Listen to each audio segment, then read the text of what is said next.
या देवी सर्वभूतेषु मां सौभाग्यरूपेण संस्थिता नमस्तस्यै नमस्तस्यै नमस्तस्यै नमो नमः। ओम दुम दुर्गाय नमः। जय माता रानी। दोस्तों, आपके अपने चैनल धर्म साधना में आपका बहुत बहुत स्वागत है। माँ भगवती दुर्गा की कृपा आप और आपके पूरे परिवार पर सदा सर्वदा बनी रहे। दोस्तों, आज की वीडियो में आप सुनेंगे दुर्गा सप्तशती का 5वां, 6वां, 7वां और 8वां अध्याय। नवरात्रि के चौथे दिन 4 अध्याय के पाठ किए जाते हैं। 5, 6, 7 और 8 ये चारों अध्याय एक साथ किए जाते हैं। तो आज आप इन सभी अध्यायों का श्रवण करेंगे। तो सबसे पहले 5वें अध्याय का श्रवण करते हैं। और दुर्गा सप्तशती के 5वें अध्याय में देवताओं द्वारा देवी की स्तुति और चंड मुंड के मुख से अंबिका के रूप की प्रशंसा सुनकर शुंभ का उनके पास दूत भेजना और दूत का निराश लौटने का वर्णन किया गया है। तो पाठ सुनने से पहले माँ भगवती दुर्गा का अपने मन में ध्यान कीजिए। ओम नमः चंडिकायै इस मंत्र का उच्चारण कीजिए और पूरे भक्तिभाव से इस कथा का श्रवण करते हैं। ऋषि कहते हैं, पूर्व काल में शुंभ और निशुंभ नामक असुरों ने अपने बल के घमंड में आकर सचिपति इंद्र के हाथों से तीनों लोकों का राज्य और यज्ञ भाग छीन लिए। वे ही दोनों सूर्य, चंद्रमा, कुबेर, यम और वरुण के अधिकार का भी उपयोग करने लगे। वायु और अग्नि का कार्य भी वे ही करने लगे। उन दोनों ने सब देवताओं को अपमानित, राज्य भ्रष्ट, पराजित तथा अधिकारहीन करके स्वर्ग से निकाल दिया।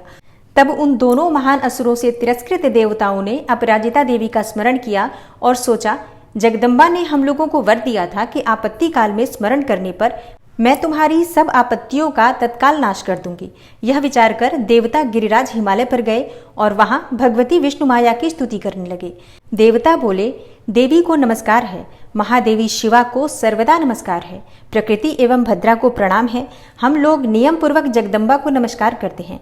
रौद्रा को नमस्कार है, नित्या, गौरी एवं धात्री को बारंबार नमस्कार है। ज्योत्सनामयी, चंद्र रूपिणी एवं सुख स्वरूपा देवी को सतत प्रणाम है। शरणागतों का कल्याण करने वाली वृद्धि एवं सिद्धि रूपा देवी को हम बारंबार नमस्कार करते हैं। नैऋत्री अर्थात राक्षसों की लक्ष्मी, राजाओं की लक्ष्मी तथा सर्वाणी अर्थात शिव पत्नी स्वरूपा आप जगदम्बा को बार बार नमस्कार करते हैं। दुर्गा, दुर्गपारा, दुर्गम संकट से पार उतारने वाली, सारा अर्थात सबकी सारभूता, सर्वकारिणी, ख्याति, कृष्णा और धूम्रा देवी को सर्वदा नमस्कार है। अत्यंत सौम्य तथा अत्यंत रौद्र रूपा देवी को हम नमस्कार करते हैं। उन्हें बारंबार हम प्रणाम करते हैं। जगत की आधारभूता कृति देवी को बारंबार नमस्कार है। जो देवी सब प्राणियों में विष्णु माया के नाम से कही जाती हैं, उनको नमस्कार है। उनको नमस्कार, उनको बारंबार नमस्कार है। जो देवी सब प्राणियों में चेतना कहलाती हैं, उनको नमस्कार, उनको नमस्कार, उनको बारंबार नमस्कार है। जो देवी सब प्राणियों में बुद्धि रूप से स्थित हैं, उनको नमस्कार, उनको नमस्कार, उनको बारंबार नमस्कार है। जो देवी सब प्राणियों में निद्रा रूप से स्थित हैं, उनको नमस्कार, उनको नमस्कार, उनको बारंबार नमस्कार है।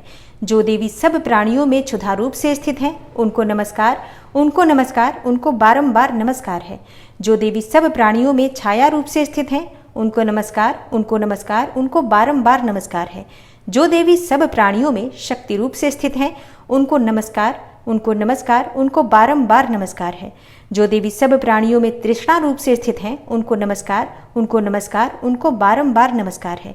जो देवी सब प्राणियों में शांति रूप से अर्थात क्षमा रूप से स्थित हैं, उनको नमस्कार, उनको नमस्कार, उनको बारंबार नमस्कार है। जो देवी सब प्राणियों में जाति रूप से स्थित हैं, उनको नमस्कार, उनको नमस्कार, उनको बारंबार नमस्कार है। जो देवी सब प्राणियों में लज्जा रूप से स्थित हैं, उनको नमस्कार, उनको नमस्कार, उनको बारंबार नमस्कार है। जो देवी सब प्राणियों में शांति रूप से स्थित हैं, उनको नमस्कार, उनको नमस्कार, उनको बारंबार नमस्कार है।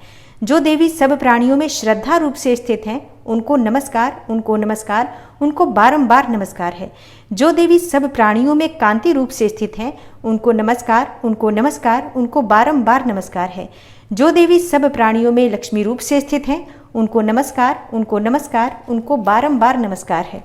जो देवी सब प्राणियों में वृत्ति रूप से स्थित हैं, उनको नमस्कार, उनको नमस्कार, उनको बारंबार नमस्कार है। जो देवी सब प्राणियों में स्मृति रूप से स्थित हैं, उनको नमस्कार, उनको नमस्कार, उनको बारंबार नमस्कार है। जो देवी सब प्राणियों में दया रूप से स्थित हैं, उनको नमस्कार, उनको नमस्कार, उनको बारंबार नमस्कार है। जो देवी सब प्राणियों में तुष्ट रूप से स्थित हैं, उनको नमस्कार, उनको नमस्कार, उनको बारंबार नमस्कार है। जो देवी सब प्राणियों में माता रूप से स्थित हैं, उनको नमस्कार, उनको नमस्कार, उनको बारंबार नमस्कार है। जो देवी सब प्राणियों में भ्रांति रूप से स्थित हैं, उनको नमस्कार, उनको नमस्कार, उनको बारंबार नमस्कार है। जो जीवों के इंद्रिय वर्ग की अधिष्ठात्री देवी एवं सब प्राणियों में सदा व्याप्त रहने वाली है, उन व्याप्ति देवी को बारंबार नमस्कार है। जो देवी चैतन्य रूप से इस संपूर्ण जगत को व्याप्त करके स्थित हैं, उनको नमस्कार, उनको नमस्कार, उनको बारंबार नमस्कार है। पूर्व काल में अपने अभिष्ट की प्राप्ति होने से देवताओं ने जिनकी स्तुति की तथा देवराज इंद्र ने बहुत दिनों तक जिनका सेवन किया, वह कल्याण की साधनभूता ईश्वरी हमारा कल्याण और मंगल करें तथा सारी आपत्तियों का नाश कर डालें। उद्दंड दैत्यों से सताए हुए हम सभी देवता जिन परमेश्वरी को इस समय नमस्कार करते हैं तथा जो भक्ति से विनम्र पुरुषों द्वारा स्मरण की जाने पर तत्काल ही संपूर्ण विपत्तियों का नाश कर देती हैं, वे जगदम्बा हमारा संकट दूर करें। तब ऋषि कहते हैं, हे राजन, इस प्रकार जब देवता स्तुति कर रहे थे, उस समय पार्वती देवी गंगा जी के जल में स्नान करने के लिए वहां आईं। उन सुंदर भौहों वाली भगवती ने देवताओं से पूछा, आप लोग यहाँ किसकी स्तुति करते हैं? तब उन्हीं के शरीर कोश से प्रकट हुई शिवा देवी बोली, शुंभ दैत्य से तिरस्कृत और युद्ध में निशुंभ से पराजित हो यहाँ एकत्रित हुए ये समस्त देवता यह मेरी ही स्तुति कर रहे हैं। पार्वती जी के शरीर कोश से अंबिका का प्रादुर्भाव हुआ था, इसलिए वे समस्त लोकों में कौशिकी कही जाती हैं। कौशिकी के प्रकट होने के बाद पार्वती देवी जी का शरीर काले रंग का हो गया, अतः वे हिमालय पर रहने वाली कालिका देवी के नाम से विख्यात हुई। तदनंतर शुंभ निशुंभ के भृत्य चंड मुंड वहां आए और उन्होंने परम मनोहर रूप धारण करने वाली अंबिका देवी को देखा। फिर वे शुंभ के पास जाकर बोले, महाराज, एक अत्यंत मनोहर स्त्री है जो अपनी दिव्य कांति से हिमालय को प्रकाशित कर रही है। वैसा उत्तम रूप कहीं किसी ने भी नहीं देखा होगा। असुरेश्वर, पता लगाइए वह देवी कौन है और उसे ले लीजिए। स्त्रियों में तो वह रत्न है, उसका प्रत्येक अंग बहुत ही सुंदर है तथा वह अपने श्री अंगों की प्रभा से संपूर्ण दिशाओं में प्रकाश फैला रही है। दैत्यराज, अभी वह हिमालय पर ही मौजूद है, आप उसे देख सकते हैं। हे प्रभो, तीनों लोकों में मणि, हाथी और घोड़े आदि जितने भी रत्न हैं, वे सब इस समय आपके घर में शोभा पाते हैं। हाथियों में रत्नभूत ऐरावत, यह पारिजात का वृक्ष और यह उच्चैः श्रवा घोड़ा, यह सब आपने इंद्र से ले लिया है। हंसों से जुता हुआ यह विमान भी आपके आंगन में ही शोभा पाता है। यह रत्नभूत अद्भुत विमान जो पहले ब्रह्मा जी के पास था, अब आपके यहाँ लाया गया है। यह महापद्म नामक निधि आप कुबेर से छीन लाए हैं और समुद्र ने भी आपको किंजलकिनी नामक माला भेंट की है जो केसरों से सुशोभित है और जिसके कमल कभी कुम्हलाते नहीं हैं। सुवर्ण की वर्षा करने वाला वरुण का छत्र भी आपके घर में ही शोभा पाता है तथा यह श्रेष्ठ रथ जो पहले प्रजापति के अधिकार में था, अब आपके पास मौजूद है। हे दैत्येश्वर, मृत्यु की उत्क्रांतिदा नाम वाली शक्ति भी आपने छीन ली है तथा वरुण का पाश और समुद्र में होने वाले सब प्रकार के रत्न आपके भाई निशुंभ के अधिकार में है और अग्नि ने भी स्वतः शुद्ध किए हुए 2 वस्त्र आपकी सेवा में अर्पित किए हैं। दैत्यराज, इस प्रकार सभी रत्न आपने एकत्र कर लिए हैं, फिर जो यह स्त्रियों में रत्न रूप कल्याणमयी देवी है, इसे आप क्यों नहीं अपने अधिकार में कर लेते? ऋषि कहते हैं, चंडमुंड का यह वचन सुनकर शुंभ ने महादैत्य सुग्रीव को दूत बनाकर देवी के पास भेजा और कहा, तुम मेरी आज्ञा से उसके सामने ये बात कहना और ऐसा उपाय करना जिससे प्रसन्न होकर वह शीघ्र ही यहाँ आ जाए। तब वह दूत पर्वत के अत्यंत रमणीय प्रदेश में जहाँ देवी मौजूद थी गया और मधुर वाणी में कोमल वचन में बोला। दूत बोला, हे देवी, दैत्यराज शुंभ इस समय तीनों लोकों के परमेश्वर हैं। मैं उन्हीं का भेजा हुआ दूत हूँ और यहाँ तुम्हारे ही पास आया हूँ। उनकी आज्ञा सदा सब देवता एक स्वर से मानते हैं, कोई उनका उल्लंघन नहीं कर सकता। वे संपूर्ण देवताओं को परास्त कर चुके हैं। उन्होंने तुम्हारे लिए जो संदेश दिया है उसे सुनो। संपूर्ण त्रिलोकी मेरे अधिकार में है, देवता भी मेरी आज्ञा के अधीन ही चलते हैं। संपूर्ण यज्ञों के भागों को मैं ही पृथक पृथक भोगता हूँ। तीनों लोकों में जितने भी श्रेष्ठ रत्न हैं, वे सब मेरे ही अधिकार में हैं। देवराज इंद्र का वाहन ऐरावत जो हाथियों में रत्न के समान है, मैंने छीन लिया है। क्षीर सागर का मंथन करने से जो अश्वरत्न उच्चैः श्रवा प्रकट हुआ था, उसे भी देवताओं ने मेरे पैरों पर पड़कर समर्पित किया है। हे सुंदरी, उनके सिवा और भी जितने रत्नभूत पदार्थ देवताओं, गंधर्वों और नागों के पास थे, वे सब मेरे पास ही आ गए हैं। हे देवी, हम लोग तुम्हें संसार की स्त्रियों में रत्न मानते हैं, अतः तुम हमारे पास आ जाओ, क्योंकि रत्नों का उपभोग करने वाले हम ही हैं। चंचल कटाक्षों वाली हे सुंदरी, तुम मेरी या मेरे भाई महापराक्रमी निशुंभ की सेवा में आ जाओ, क्योंकि तुम रत्न स्वरूपा हो। मेरा वरण करने से तुम्हें तुलना रहित महान ऐश्वर्य की प्राप्ति होगी। अपनी बुद्धि से यह विचार कर तुम मेरी पत्नी बन जाओ। ऋषि कहते हैं, दूत के यो कहने पर कल्याणमयी भगवती दुर्गा देवी, जो इस जगत को धारण करती हैं, मन ही मन गंभीर भाव से मुस्कुराई और इस प्रकार बोली। देवी ने कहा, हे दूत, तुमने बिल्कुल सत्य कहा है, इसमें तनिक भी मिथ्या नहीं है। शुंभ तीनों लोकों का स्वामी है और निशुंभ भी उसी के समान पराक्रमी है, किंतु इस विषय में मैंने जो प्रतिज्ञा कर ली है उसे मिथ्या कैसे करूं? मैंने अपनी अल्प बुद्धि के कारण पहले से जो प्रतिज्ञा कर रखी है उसे सुनो।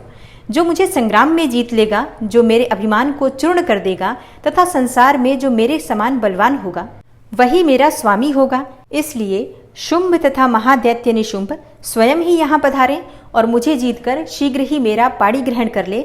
इसमें विलंब की क्या आवश्यकता है? दूत बोला, हे देवी, तुम घमंड से भरी हो, मेरे सामने ऐसी बातें न करो। तीनों लोकों में कौन ऐसा पुरुष है जो शुंभ और निशुंभ के सामने खड़ा हो सके? हे देवी, अन्य दैत्यों के सामने भी सारे देवता युद्ध में नहीं ठहर सकते, फिर तुम अकेली स्त्री होकर कैसे ठहर सकती हो? जिन शुंभ आदि दैत्यों के सामने इंद्र आदि सब देवता भी युद्ध में खड़े नहीं हुए, उनके सामने तुम स्त्री होकर कैसे जाओगी? इसलिए तुम मेरे ही कहने से शुंभ और निशुंभ के पास चली जाओ। ऐसा करने से तुम्हारे गौरव की रक्षा होगी, अन्यथा जब वे केश पकड़कर घसीटेंगे तब तुम्हें अपनी प्रतिष्ठा खोकर जाना पड़ेगा। तब देवी ने कहा, तुम्हारा कहना ठीक है, शुंभ बलवान है और निशुंभ भी बड़े पराक्रमी है, किंतु क्या करूं? मैंने पहले बिना सोचे समझे प्रतिज्ञा कर ली है, अतः अब तुम जाओ। मैंने तुमसे जो कुछ कहा है वह सब दैत्यराज से आदरपूर्वक कहना, फिर वे जो उचित जान पड़े करें। इस प्रकार श्री मार्कंडेय पुराण में सावर्णिक मनवंतर की कथा के अंतर्गत देवी महात्म्य में देवी दूत संवाद नामक 5वां अध्याय पूरा हुआ। अब आप सुनेंगे दुर्गा सप्तशती का 6ठा अध्याय। 6ठे अध्याय में धूम्रलोचन वध का वर्णन किया गया है। ऋषि कहते हैं, देवी का यह कथन सुनकर दूत को बड़ा अमर्ष हुआ और उसने दैत्यराज के पास जाकर सब समाचार विस्तार पूर्वक कह सुनाया।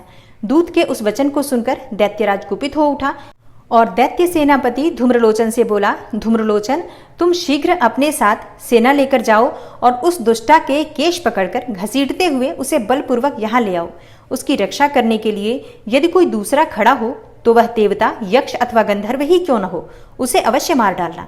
ऋषि कहते हैं, शुंभ के इस प्रकार आज्ञा देने पर वह धूम्रलोचन दैत्य 60,000 असुरों की सेना को साथ लेकर वहां से तुरंत चल दिया। वहां पहुंचकर उसने हिमालय पर रहने वाली देवी को देखा और ललकार कर कहा, अरे तू शुंभ निशुंभ के पास चल। यदि इस समय प्रसन्नता पूर्वक मेरे स्वामी के समीप नहीं चलेगी तो मैं बलपूर्वक झोंटा पकड़कर घसीटते हुए तुझे ले चलूंगा। देवी बोली, तुम्हें दैत्यों के राजा ने भेजा है, तुम स्वयं भी बलवान हो और तुम्हारे साथ विशाल सेना भी है। ऐसी दशा में यदि मुझे बलपूर्वक ले चलोगे तो मैं तुम्हारा क्या कर सकती हूँ? ऋषि कहते हैं, देवी के यो कहने पर असुर धूम्रलोचन उनकी ओर दौड़ा। तब अंबिका ने हुम शब्द के उच्चारण मात्र से उसे भस्म कर दिया। फिर तो क्रोध में भरी हुई दैत्यों की विशाल सेना और अंबिका ने एक दूसरे पर तीखे सायकों, शक्तियों तथा फरसों की वर्षा आरंभ कर दी। इतने में ही देवी का वाहन सिंह क्रोध में भरकर भयंकर गर्जना करके गर्दन के बालों को हिलाता हुआ असुरों की सेना में कूद पड़ा। उसने कुछ दैत्यों को पंजों की मार से, कितनों को अपने जबड़ों से और कितने ही महादैत्यों को पटक कर ओठ की दाढ़ों से घायल करके मार डाला। उस सिंह ने अपने नखों से कितनों के पेट फाड़ डाले और थप्पड़ मारकर कितनों के ही सिर धड़ से अलग कर दिए। कितनों की भुजाएं और मस्तक काट डाले तथा अपनी गर्दन के बाल हिलाते हुए उसने दूसरे दैत्यों के पेट फाड़कर उनका रक्त चूस लिया। अत्यंत क्रोध में भरे हुए देवी के वाहन उस महाबली सिंह ने क्षण भर में ही असुरों की सारी सेना का संहार कर डाला। शुंभ ने जब सुना कि देवी ने धूम्रलोचन असुर को मार डाला तथा उसके सिंह ने सारी सेना का सफाया कर डाला, तब उस दैत्यराज को बड़ा क्रोध हुआ। उसका होठ कांपने लगा। उसने चंड और मुंड नामक 2 महादैत्यों को आज्ञा दी, हे चंड और हे मुंड, तुम लोग बहुत बड़ी सेना लेकर वहां जाओ। उस देवी के झोंटे पकड़कर अथवा उसे बांधकर शीघ्र यहाँ ले आओ। यदि इस प्रकार उसको लाने में संदेह हो तो युद्ध में सब प्रकार के अस्त्र शस्त्रों तथा समस्त आसुरी सेना का प्रयोग करके उसकी हत्या कर डालना। उस दुष्टा की हत्या होने पर तथा सिंह के भी मारे जाने पर उस अंबिका को बांधकर साथ लेकर शीघ्र ही लौट आना। ओम नमः चंडिकायै। इस प्रकार श्री मार्कंडेय पुराण में सावर्णिक मनवंतर की कथा के अंतर्गत देवी महात्म्य में धूम्रलोचन वध नामक 6ठा अध्याय पूरा हुआ। और अब आप सुनेंगे दुर्गा सप्तशती का 7वां अध्याय, जिसमें चंड और मुंड के वध का वर्णन किया गया है। ऋषि कहते हैं, तदनंतर शुंभ की आज्ञा पाकर वे चंड मुंड आदि दैत्य चतुरंगिणी सेना के साथ अस्त्र शस्त्रों से सुसज्जित होकर चल दिए। फिर गिरिराज हिमालय के सुवर्णमय ऊंचे शिखर पर पहुंचकर उन्होंने सिंह पर बैठी हुई देवी को देखा। वे मंद मंद मुस्कुरा रही थी। उन्हें देखकर दैत्य लोग तत्परता से पकड़ने का उद्योग करने लगे। किसी ने धनुष तान लिया, किसी ने तलवार संभाली और कुछ लोग देवी के पास आकर खड़े हो गए। तब अंबिका ने उन शत्रुओं के प्रति बड़ा क्रोध किया। उस समय क्रोध के कारण उनका मुख काला पड़ गया, ललाट में भौहें टेढ़ी हो गईं और वहां से तुरंत विकराल मुखी काली प्रकट हुई, जो तलवार और पाश लिए हुए थीं। वे विचित्र खटवांग धारण किए और चीते के चर्म की साड़ी पहने नर मुंडों की माला से विभूषित थीं। उनके शरीर का मांस सूख गया था, केवल हड्डियों का ढांचा था, जिससे वे अत्यंत भयंकर जान पड़ती थी। उनका मुख बहुत विशाल था, जीभ लपलपाने के कारण वे और भी डरावनी प्रतीत होती थीं। उनकी आंखें भीतर को धसी हुई और कुछ लाल थीं। वे अपनी भयंकर गर्जना से संपूर्ण दिशाओं को गुंजा रही थी। बड़े बड़े दैत्यों का वध करती हुई वे कालिका देवी बड़े वेग से दैत्यों की उस सेना पर टूट पड़ी और उन सबको भक्षण करने लगी। वे पार्श्वरक्षकों, अंकुशधारी महावतों, योद्धाओं और घंटा सहित कितने ही हाथियों को एक ही हाथ से पकड़कर मुंह में डाल लेती थी। इसी प्रकार घोड़े, रथ और सारथी के साथ रथी सैनिकों को मुंह में डालकर वे उन्हें बड़े भयानक रूप से चबा डालती थी। किसी के बाल पकड़ लेती तो किसी का गला दबा देती, किसी को पैरों से कुचल डालती और किसी को छाती के धक्के से गिराकर मार डालती थी। वे असुरों के छोड़े हुए बड़े बड़े अस्त्र शस्त्र मुंह से पकड़ लेती और रोष में भरकर उनको दांतों से पीस डालती थी। काली ने बलवान एवं दुरात्मा दैत्यों की वह सारी सेना रौंद डाली, खा डाली और कितनों को मार भगाया। कोई तलवार के घाट उतारे गए, कोई खटवांग से पीटे गए और कितने ही असुर दांतों के अग्रभाग से कुचले जाकर मृत्यु को प्राप्त हुए। इस प्रकार देवी ने असुरों की उस सारी सेना को क्षण भर में मार गिराया। यह देखकर चंड उन अत्यंत भयानक काली देवी की ओर दौड़ा तथा महादैत्य मुंड ने भी अत्यंत भयंकर बाणों की वर्षा से तथा हजारों बार चलाए हुए चक्रों से उन भयानक नेत्रों वाली देवी को आच्छादित कर दिया। वे अनेकों चक्र देवी के मुख में समाते हुए ऐसे जान पड़े मानो सूर्य के बहुतेरे मंडल बादलों के उदर में प्रवेश कर रहे हो। तब भयंकर गर्जना करने वाली काली ने अत्यंत रोष में भरकर विकट अट्टहास किया। उस समय उनके विकराल वदन के भीतर कठिनता से देखे जा सकने वाले दांतों की प्रभा से वे अत्यंत उज्जवल दिखाई देती थी। देवी ने बहुत बड़ी तलवार हाथ में ले हंग का उच्चारण करके चंड पर धावा किया और उसके केश पकड़कर उसी तलवार से उसका मस्तक काट डाला। चंड को मारा देखकर मुंड भी देवी की ओर दौड़ा। तब देवी ने रोष में भरकर उसे भी तलवार से घायल करके धरती पर सुला दिया। महापराक्रमी चंड और मुंड को मारा गया देखकर मरने से बची हुई बाकी सेना भय से व्याकुल हो चारों ओर भाग गई। तदनंतर काली ने चंड और मुंड का मस्तक हाथ में लेकर चंडिका के पास जाकर प्रचंड अट्टहास करते हुए कहा, हे देवी, मैंने चंड और मुंड नामक इन दो महापशुओं को तुम्हें भेंट किया है। अब युद्ध यज्ञ में तुम शुंभ और निशुंभ का स्वयं ही वध करना। ऋषि कहते हैं, वहां लाए हुए उन चंड मुंड नामक महादैत्यों को देखकर कल्याणमयी चंडी ने काली से मधुर वाणी में कहा, हे देवी, तुम चंड और मुंड को लेकर मेरे पास आई हो, इसलिए संसार में चामुंडा के नाम से तुम्हारी ख्याति होगी। ओम नमः चंडिकायै। इस प्रकार श्री मार्कंडेय पुराण में सावर्णिक मनवंतर की कथा के अंतर्गत देवी महात्म्य में चंड मुंड वध नामक 7वां अध्याय पूरा हुआ। और अब आप सुनेंगे दुर्गा सप्तशती का 8वां अध्याय। 8वें अध्याय में रक्त बीज वध का वर्णन किया गया है। ऋषि कहते हैं, चंड और मुंड नामक दैत्यों के मारे जाने तथा बहुत सी सेना का संहार हो जाने पर दैत्यों के राजा प्रतापी शुंभ के मन में बड़ा क्रोध हुआ और उसने दैत्यों की संपूर्ण सेना को युद्ध के लिए कूच करने की आज्ञा दी। वह बोला, आज उदायुध नाम के 86 दैत्य सेनापति अपनी सेनाओं के साथ युद्ध के लिए प्रस्थान करें। कंबु नाम वाले दैत्यों के 84 सेनानायक अपनी वाहिनी से घिरे हुई यात्रा करें। 50 कौटिवीर्य कुल के और 100 धौम्र कुल के असुर सेनापति मेरी आज्ञा से सेना सहित कूच करें।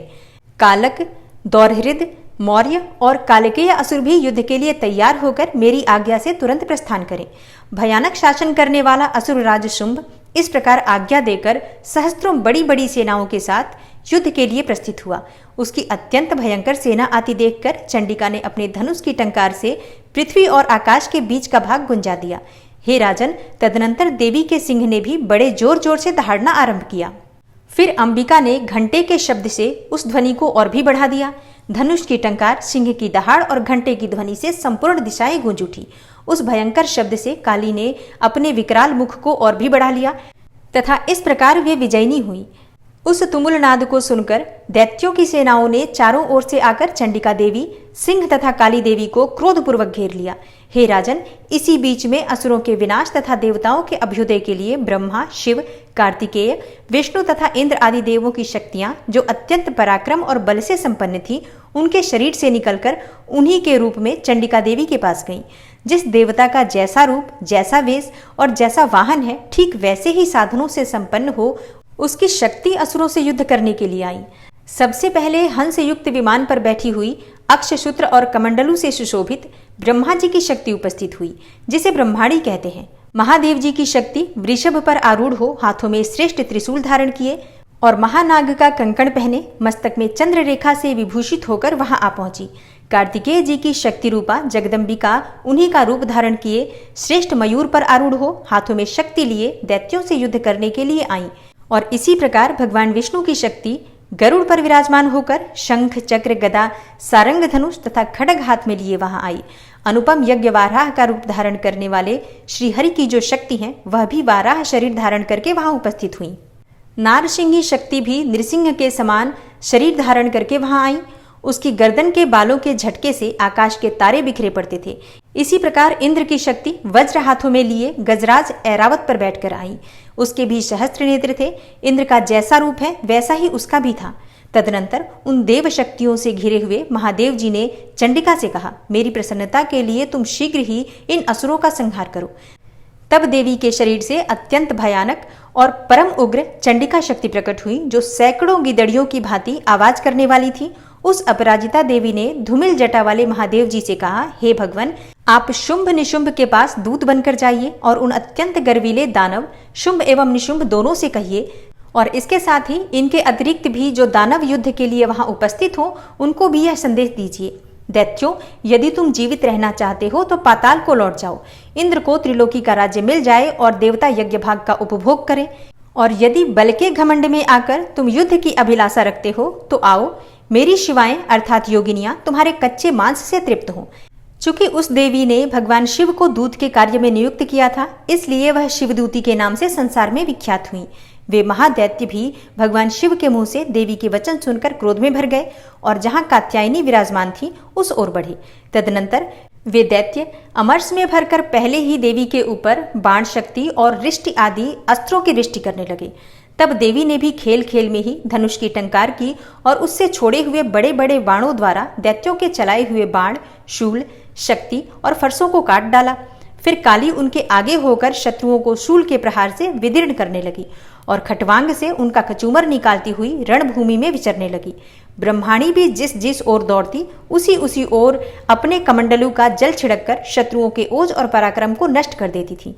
माहेश्वरी के त्रिशूल से तथा वैष्णवी के चक्र से और अत्यंत क्रोध में भरी हुई कुमार कार्तिकेय की शक्ति ने शक्ति से दैत्यों का संहार आरंभ किया। इंद्र शक्ति के वज्र प्रहार से विदीर्ण हो सैकड़ों दैत्य दानव रक्त की धार बहाते हुए पृथ्वी पर सो गए। वाराही शक्ति ने कितनों को अपनी थुथुन की मार से नष्ट किया, दाढ़ों के अग्रभाग से कितनों की छाती छेद डाली तथा कितने ही दैत्य उसके चक्र की चोट से विदीर्ण होकर गिर पड़े। नारसिंही भी दूसरे महादैत्यों को अपनी नखों से विदीर्ण करके खाती और सिंहनाद से दिशाओं और आकाश को गुंजाती हुई युद्ध क्षेत्र में विचरने लगी।